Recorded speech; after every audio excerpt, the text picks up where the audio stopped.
Vladimir şəhərində Aksiyonov adlı cavan bir tacir yaşayırdı. Onun iki dükanı, bir evi vardı. Aksiyonov sarışın, qıvrım telli, gözəl, zarafatçıl və nəğməkar birisi idi. O gəncliyində çox içirdi. Sərxoş olanda isə şuluqluq salardı. Evlənəndən sonra o içkini atdı və nadir hallarda dilinə vurdu. Bir dəfə Aksiyonov Nijniyə yarmarkaya gedəsi idi. Ailəsi ilə vidalaşanda arvadı ona dedi: "İvan Dmitriyeviç, gəlsənə indi getməyəsən. Səni yuxuda çox pis görmüşəm." Aksiyonov gülümsündü. "Sən hələ də qorxursan ki, mən yarmarkada özümə aşna filan taparam?" Arvadı cavab verdi. "Nədən qorxduğumu heç özüm də bilmirəm. Amma yuxuda xeyli nəhs bir şey görmüşəm. Gördüm ki, güya sən şəhərdən gəlirsən, şlyapanı çıxarırsan. Mən isə baxıb görürəm ki, saçlarının hamısı ağarıb." Aksiyonov gülümsədi. "Bu xeyrə yozulur. Gör indi mən necə alver eləyib, necə dəmdəstgahla geri dönəcəm də." Beləcə o ailəsi ilə vidalaşıb yola düşdü. Yolun yarısında tanış bir tacirlə rastlaşdı və birlikdə gecələmək üçün dayanası oldular. Birlikdə çay içib iki yanaşı otaqda gecələdilər. Aksiyonov çox yatmağı sevmirdi. Gecə yarısı ayılıb, ayazda yol getmək rahat sayıldığı üçün arabaçını oyatdı və tapşırdı ki, atlara qoşsun. Sonra daxmaya girib ev sahibi ilə hesablaşaraq getdi. 40 ves yol qət eləmişdi ki, yemək üçün dayanası oldu. Bir karvansarayda istirahət elədi. Nahar vaxtı artırmaya çıxıb samavar qoymağı tapşırdı. Özü isə kita arasını götürüb çalmağa başladı. Gözlənilmədən həyətə zınqırovlarını cincildədən 3 atlı bir araba daxil oldu. Arabadan bir məmur ilə 2 əsgər yerə düşdü və Aksiyonova yaxınlaşdı. "Kimsən, hardansan?" deyə soruşdu. Aksiyonov necə lazımdırsa sualları cavablandırdı. Oturub birlikdə çay içməyə onlara təklif elədi. Amma məmurun sorğu-sualı bitmək bilmirdi. "Ötən gün harda gecələmsən? Tək idin yoxsa tacirlə? Səhər açılanda o tacir otağındaydımı? Niyə səhər tezdən oradan tələm-tələsik çıxıb yola düşdün?" Aksiyonov təəccübləndi ki, onu niyə belə sorğu-suala tuturlar? Axı o hər şeyi olduğu kimi söylədi. Ona görə dedi: "Məni niyə belə sıxma boğmaya salmısınız? Mən oğru deyiləm, quldur deyiləm. Şəxsi işimin dalınca gedirəm. Məni bunca sual cavab eləmək də lazım deyil." Bu zaman məmur əsgərləri yaxına çağırdı. Yenidən dedi: "Mən spravnikəm. Səni ona görə sorğu-suala tuturam ki, ötən gecəni birlikdə keçirdiyin taciri doğrayıblar. Şey-şüylərini göstər." Üzünü əsgərlərə tutdu. "Siz isə axtarış aparın." Onlar daxmaya girdilər. Aksiyonovun çamadanını, yük kisəsini götürüb açdılar və axtarışa başladılar. Kisənin içindən bir bıçaq çıxdığını görən spravnik qəfildən qışqırdı. "Bəs bu kimin bıçağıdır?" Aksiyonov görəndə ki, onun yük kisəsindən qana bulaşmış bir bıçaq çıxardılar, qorxdu. "Bıçağın üstündəki qan hardandır belə?" Aksiyonov cavab vermək istəsə də, dili ağzı dolaşdı. Heç nə deyə bilmədi. Mən bilmirəm, o bıçaq mənim deyil." Onda spravnik dedi: "Sübh vaxtı həmin tacir yatağında doğranmış halda tapılıb. Səndən başqa heç kim bunu edə bilməz. Daxmanın qapısı içəridən cəftələnibmiş. İçəridə isə səndən savayı kimsə olmayıb. Bu da sənin kisəndən tapılmış qanlı bıçaq. Elə üzünə baxanda da bilinir. Onu necə öldürdüyünü, nə qədər pul qarət etdiyini boynuna al." Aksiyonov andama elədi ki, bu onun işi deyil. Çay süfrəsindən sonra həmin tacirin üzünü belə görməyib. Özünün cəmi 8000 rubl pulu var və o bıçaqdan da xəbəri yoxdur. Ancaq səsi tutuldu, bəhd-bənizi ağardı, günahkar biri kimi qorxudan tir-tir əsməyə başladı. Spravnik əsgərləri çağırdı. Şübhəlini qandallayıb aparmağı əmr elədi. Onu ayaqları bağlı halda arabaya yıxanda Aksiyonov xaç çəkib ağladı. Onun əşyalarını və pulunu əlindən aldılar. Özünü isə yaxın şəhərlərdən birinin dustaqxanasına göndərdilər. Aksiyonovun necə bir adam olmasını öyrənmək üçün Vladimir şəhərinə adam göndərildi. Oranın sakinləri Aksiyonovun cavanlıqdan bəri içəyən, gəzəyən biri olduğunu bildirdilər. Amma yaxşı adam olduğunu da vurğuladılar. Sonra onun məhkəməsi oldu. O, riyazanlı bir taciri öldürdüyünə və 20.000 rubl pulunu oğurladığına görə məhkəmə qarşısına çıxarıldı. Ərinə görə ah-nalə çəkən arvadı heç bilmirdi ki, neyləsin. Uşaqları hələ körpə idi. Biri lap südəməli idi. O, uşaqlarını yığıb ərinin dustaq yatdığı şəhərə getdi. Əvvəlcə ona görüş vermədilər.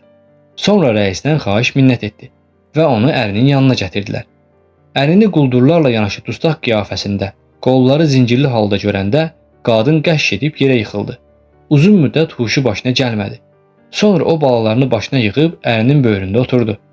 Evin işlərindən söhbət açdı. Ərinin başına gələnləri bircə soruşdu. Əri hər şeyi açıb ona danışdı. Arvadı dedi: "Bəs indi biz neyləyək?" Əri dedi: "Çarın özünə ağız açmalıyıq. Günahsız bir insan məhv olmalı deyil ki. Arvadı dedi ki, artıq çara ərizə göndərib, amma deyəsən gedib çatmayıb. Aksyanov heç nə deməyib başını aşağı saldı. Bu vaxt arvadı dedi: "Yadına gəlirmi? Yuxumda saçlarının ağappaq ağardığını mən onda boş yerə görməmişdim. Budur, artıq dərddən sərdən baş gözün ağarıb. Gərək onda sən səfərə çıxmayaydın." O əlinin saçlarını gözdən keçirə-keçirə dedi: "Vanya, canım gözüm, arvadına gəl düzünü de. O hadisəni sən törətməmsən." Aksyanov, "Gör mənim haqqımda nə fikirləşirsən," deyib əllərini üzünə qapadı və ağladı. Sonra əsgər gəlib arvada və uşaqlara getmək vaxtı çatdığını bildirdi. Aksyanov son dəfə ailəsi ilə vidalaşdı. Arvadı gedəndən sonra Aksyanov etdikləri söhbəti xatırladı. Arvadı da onun barəsində nəsə bir şübhəyə düşərək taciri onun öldürüb öldürmədiyini soruşduğunu yadına salanda öz-özünə dedi: "Görünür, Tanrıdan başqa heç kim əsl gerçəyi bilmir. Ağız açıb ancaq ondan lütf diləmək lazımdır." O vaxtdan Aksyanov ora-bura ərzələr göndərməyinə ara verdi. Heç kəsə ümid bağlamadı. Ancaq Tanrıya dualar etdi. Aksyanovu qamçı cəzasına və katorqada işləmək üçün sürgünə məhkum etdilər. Hökm isə yerinə yetirildi. Onu qırmançla döydülər. Yaraları sağalandan sonra isə digər katorqa məhkumları ilə birgə Sibirə sürgün etdilər. Sibirdə katorqada Aksyanov 26 il yaşadı. Bu müddətdə saçları qar kimi bəmbəyaz oldu. Çallaşmış şümərək saqqalı isə uzandı. Xoştəbiyyət ovqatından bir əsər əlamət qalmadı. Belinin donqarı çıxdı. Yerişi ağır sənci, özü lal dinməz oldu. Az danışan birinə çevrildi. Üzü heç vaxt gülmədi. Daim Tanrıya dualar eləyirdi. Dustaqxanada Aksyanov çəkməçi peşəsini öyrənmişdi. Qazandığı pula Çehtimeniye kitabı almışdı. Qazamatda oxuyurdu. Bayramlarda isə dustaqxana kilsəsinə gedir, həvarilərdən bəhs edən dini kitabı Apostolu oxuyur, klirosa çıxıb ilahilər səsləndirirdi. Avazı hələ də yaxşı idi. İtaətkar biri olduğuna görə rəhbərlik Aksyanova rəğbət bəsləyirdi. Dustaq yoldaşları isə hörmətini saxlayır, onu ağsaqqal, tanrı adamı çağırırdılar. Dustaqların nəsə bir xahişi olanda yoldaşları müdiriyyətin yanına həmişə Aksiyanovu göndərirdi. Katorqaçlar arasında mübahisə yarananda da hadisəni araşdırıb mühakimə yürütmək həmişə ona həvalə olunurdu. Evindən Aksyanova məktub zad yazan yox idi və o arvad uşağının heç sağ olub olmadığını da bilmirdi. Bir dəfə katorqaya ayaqlarına kündə vurulmuş yeni dustaqlar gətirmişdilər. Axşam bütün köhnə dustaqlar təzələrin başına toplaşıb sual-cavab eləyirdilər ki, kim hansı şəhərdən və ya kənddəndir, nə işdə tutulubdur. Aksyanov da təzə gələnlərin taxtının böyründə əyləşib, başını aşağı sallayıb danışılanlara qulaq asırdı. Təzə dustaqlardan birisi uca boylu, 60 yaşlarında, çallaşan saqqalı qırxıq olan sağlam bir qocaydı. Nə üstə tutulduğundan danışarkən deyirdi: "Hə, qardaşlar, heç nədən bura düşməmişəm. Bir arabaçının kirşəsindən atları açmışdım. Məni yaxalayıb dedilər ki, oğurluq etmisən. Mən dedim ki, daha tez çatmaqdan ötürü etmişəm bunu. Atları açıb başını buraxmışam. Arabaçı da dostum idi. Ondan soruşuram ki, düz demirəm? Deyir ki, yox, oğurlamısan. Nəyi hardan oğurladığımı isə bilmirlər. Elə iş tutmuşdum ki, buraya çoxdan düşməliydim. Sadəcə işin üstünü aça bilmədilər. İndi isə məni qanunsuz yerə tutublar. Yalan danışanda Sibirə düşürsən. Biraz da olsa qonaq qalırsan." Dustaqlardan biri soruşdu: "Sən hardansan?" "Vladimir şəhərindənəm. Yerli bir meşşanam. Adım Makardır. Amma Semyonoviç çağırırlar." Aksyanov başını qaldırdı. "Semyoniç, Vladimir şəhərində tacir Aksyanovlar haqqında eşitməmsiniz ki? Onlar sağdır?" "Necə yəni eşitməmişəm? Varlı tacirdirlər. Ataları da şərləndiyi üçün Sibirdədir. Görünür, o da bizim kimi heç nədən tutulub. Bəs ağsaqqal, sən özün nə üstə düşmüsən bura?" Aksyanov öz bədbəxtliyi haqqında danışmağı sevmirdi. Ona görə dərindən ah çəkib dedi: "Öz günahım ucbatından 26 ildir ki, katorqa işlərindəyəm." Makar Semyonov ona günahdır elə soruşdu. Aksyanov olan olub, torba dolub dedi. Əlavə heç nə demək istəmədi. Ancaq dustaq yoldaşları onun Sibirə niyə düşdüyünü danışdılar. Onlar bir taciri yolda kimisə öldürdüyünü, bıçağı isə Aksyanovun kisəsinə atdığını və buna görə də nahaqda mühakimə olunaraq iş aldığını söylədilər. Makar Semyonov bunları eşidincə Aksyanovu süzüb əlini dizinə çırparaq dedi: "Möcüzəyə bir bax, bu ki ağla sığmazdır. Yaman qocalmısan ha, ağsaqqal." Ondan nəyə görə təəccübləndiyini və Aksiyanovu harada gördüyünü soruşanda Makar Semyonov cavab vermədi. Təkcə bunları dedi: Uşaqlar, görün bir harda möcüzəyə rast gəldim. Bu sözləri eşidən Aksiyanovun ağlına gəldi ki, görəsən bu adam taciri öldürənin kim olduğunu bilirmi? O soruşdu. Bu məsələ barədə Semyoniç əvvəllər eşitmişdin, yoxsa məni qabaqlar görmüşdün? Necə yəni eşitməmişəm? Yerin də qulağı var. Bu hadisə çoxdan olub. Eşitdiyim də yadımdan çıxıb artıq, dedi Makar Semyonov. Aksiyanov soruşdu. Bəlkə sən eşitmisən o taciri kim öldürübmüş? Makar Semyonov gülümsünüb cavab verdi. Kimin kisəsindən bıçaq tapılıbsa, görünür elə o da öldürüb. Kim ki bıçağı sənin əşyalarının arasında gizlədib və özü tutulmayıbsa, cinayətkar o deyil. Bıçağı sənin kisənə necə soxuşdurmaq olar axı?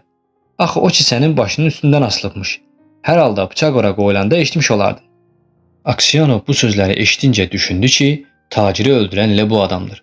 Qalxıb oradan uzaqlaşdı və bütün gecəni yata bilmədi. Canı sıxıldığından xəyallara daldı. Gözləri önünə necə varsa axırıncı dəfə onu yarmarkaya yola salan arvadı gəldi. Onu canlı gördü, üzünü, gözlərini seyr etdi. Necə danışıb güldüyünü eşitdi. Sonra uşaqları o dövrdə necə etsə eləcə gəldi gözləri önünə. Balacadırlar. Biri kürk geyinib, digəri isə anasının qucağındadır və özünü xatırladı. O vaxt necə olduğunu canlandırdı gözləri önündə. Çevkil, cavan bir oğlan idi. Tutulduğu o yerdə karvansaranın dəhlizində necə oturduğunu saldı yadına. Kitarada necə də şux çalırdı. Necə bir şadyalanlıq içində idi. Hökm oxunan kürsünü, qırmaclandığı yeri də xatırladı. Cəlladı, ətrafa toplanmış cəmaatı, qollarına vurulan qandalı, ayaqlarındakı kündələri, bütün 26 illik dustaq həyatını və qocalığını gətirdi gözləri önünə. Canı elə sıxıldı ki, həmin an Aksiyanov öz canına qıya da bilərdi və hər şeyin səbəbkarı bu canı imiş deyə düşündü. Makar Semyonova qarşı içində elə bir qəzəb hissi oyandı ki, özü lap uçurumda olsa belə ondan intiqam almaq istədi. Bütün gecə uzunu dualar oxudu. Ancaq heç cür dinclik tapa bilmədi. Gündüz vaxtı Aksiyanov Makar Semyonova yaxınlaşmadı. Heç ona sarı baxmadı da. Beləcə 2 həftə keçdi. Gecələr Aksiyanov yata bilmirdi. Elə darıxdırıcı bir ovqatdaydı ki, bilmirdi canını hara qoysun. Bir dəfə gecə dustaqxananın içi ilə gedəndə gördü ki, taxtlardan birinin altından qazılmış torpaq atılır. Baxmaq üçün dayandı. Birdən taxtın altından Makar Semyonov hövlünaq çıxıb qorxu içində Aksiyanova baxdı. Özünü görməzliyə vuran Aksiyanov keçib getmək istədi. Ancaq Makar onun qolundan yapışıb divarlar altından necə lağım atdığını, hər gün işləməyə gedəndə torpağı qunçlu çəşmələrə doldurub daşımaqla küçəyə necə tökdüyünü açıb danışdı. Ardınca dedi: "Dilini dinc saxla qoca. Səni də buradan xilas edəcəm.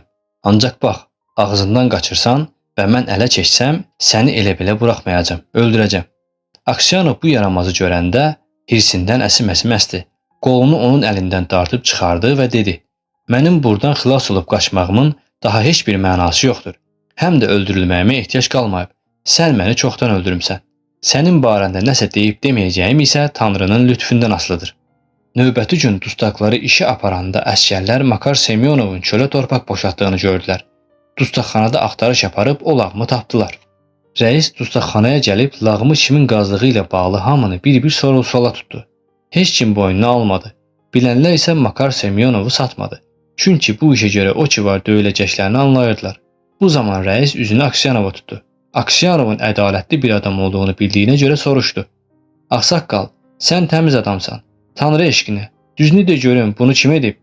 Makar Semyonov heç nə olmayıbmış kimi durub rəisi seyr edirdi.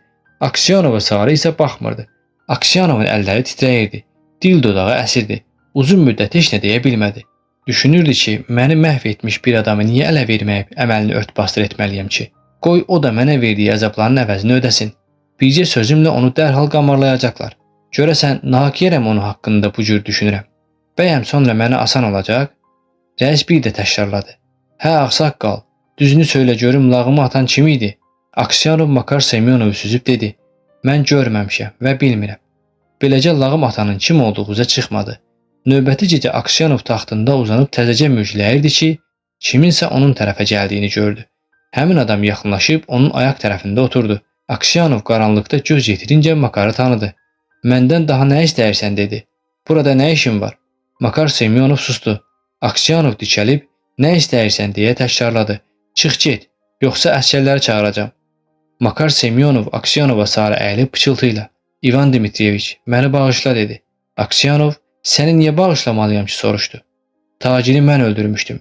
Bıçağı da sənin kisənə xəlvətcə mən atmışdım. Sənin özünü də öldürmək istəyirdim. Həyətdən səs-küy gəldi. Tez bıçağı kisənə atıb pəncərədən çölə tullandım. Aksyanov susmuşdu. Heç bilmirdi nə desin.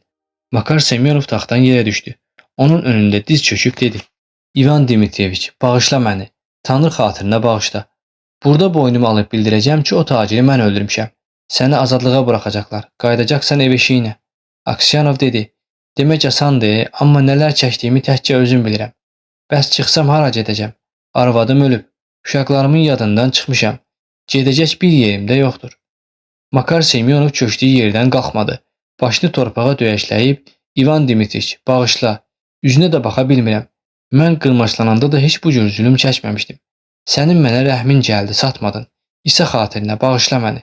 Bağışla mənim kimi lənətə gəlmiş bir məlunu deyib hönkürdü. Aksyanov Makar Semyonovun hönkürdüyünü eşidib özü də ağladı və dedi: Səni Rəbbim bağışlasın. Bəlkə mən səndən də 100 dəfə bətər pisəm. Birdən elə bir ürəyi yerinə gəldi. Rahatlandı. Daha evlərindən ötürü darıxmadı. Dustaqxanadan çıxmaq istəyindən də vaz keçdi. Təkcə son saatda baş verənlər haqqında düşündü. Makar Semyonov isə Aksyanovun dediklərini bir məhəl qoymadı və gedib rəhbərlik qarşısında vaxtı ilə törətdiyi əməlləri boynuna aldı. Azadlığa çıxmasına bəraət veriləndə isə Aksyanov artıq keçinmişdi.